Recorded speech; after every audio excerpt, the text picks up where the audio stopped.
have to. Okay. Oh, not yet. Woo. I'm sorry. All right. All right. We're out here with the African Culture Festival. How do you feel about the festivities today? It's beautiful out here. The people out here in good spirit. Children out here running around. We're at a very large park. We're out here in nature. We're away from our normal environment.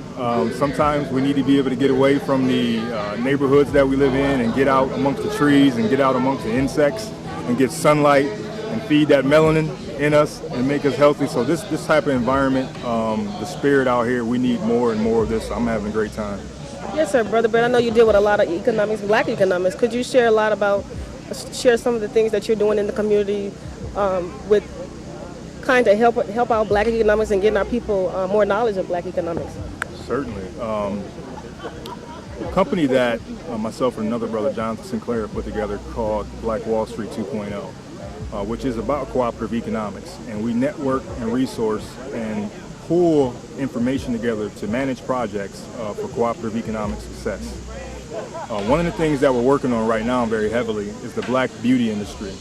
That is an industry that is very much, I would say, underutilized in our community. And if we really learn the power of the black beauty industry, we can do some amazing, miraculous things in our community. It is some say, in between $11 billion and $30 billion industry. And almost all of that money goes outside of our community. There is no one that spends more on beauty than our black women. The most beautiful women, right? Rightfully yes, so. Yes, But we have to learn how to really centralize those dollars.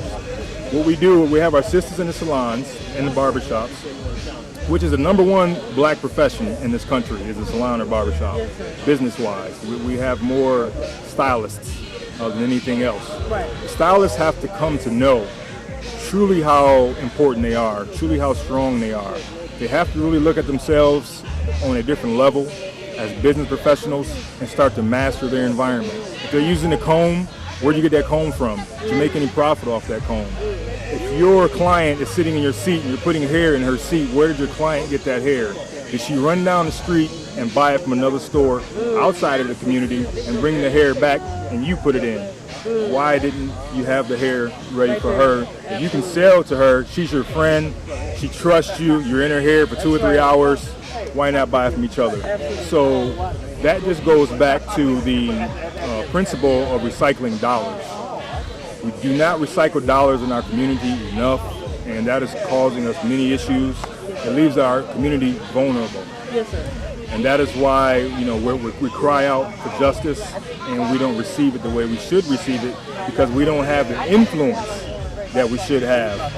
Some of our people do not stand up the way they should stand up because they have other things on their mind. Yes, sir. They got jobs. They're paying bills. That's right. And you're thinking, man, if I get out here like this, what about my job and what about my bills? Absolutely. It's a serious situation. Now, we know that we have to really look at the big picture, but it's still a stifling force and a stifling factor.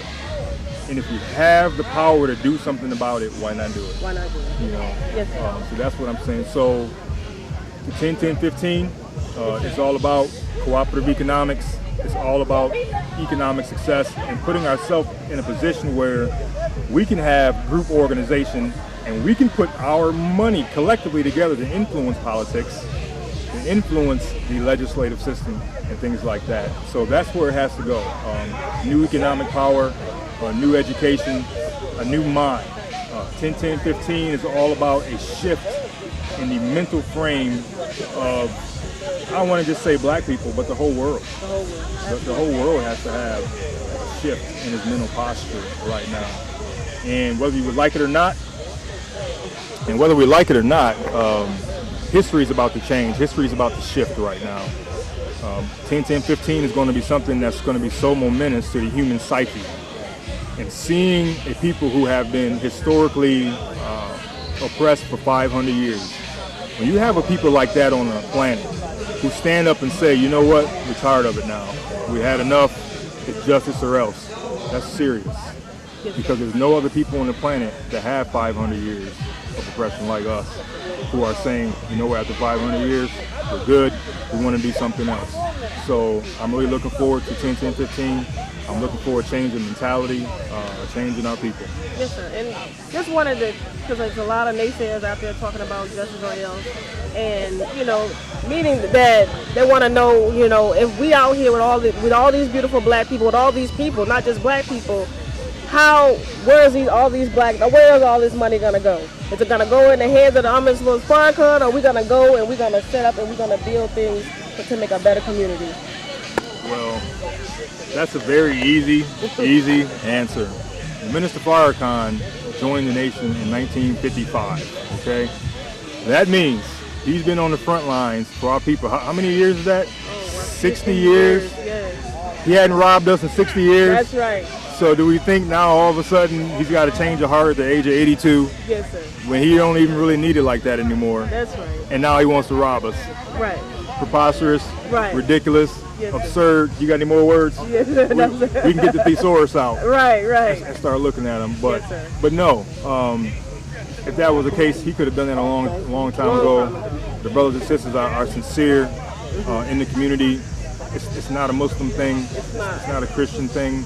It is a people thing. It's a human thing. It's a human thing. It Absolutely, is. Brother Bear. And you know a man by his works. That's right. And nothing in his works speaks to the fact that he's going to rob anybody. Absolutely. Thank you so much. Thank you. Thank you.